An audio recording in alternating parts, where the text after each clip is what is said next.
Kumalat at naging usap-usapan sa social media ang talamak na pagbebenta ng kidney sa iba't ibang panig ng mundo para lang makabili ng mamahaling cellphone at makasunod sa uso.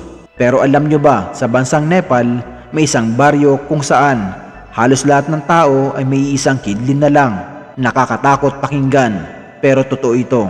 Sa Hoxie, Nepal, tinatawag pa nga itong kidney village dahil sa matinding kahirapan. Maraming residente ang napilitang ibenta ang bahagi ng sarili nilang katawan kapalit ng kaunting pera. Ang iba ay umaasa sa pangakong magandang buhay pero nauwi lang sa mas malalang problema sa kalusugan. Ang mas masakit pa dito, karamihan ay naloko ng mga iligal na middleman.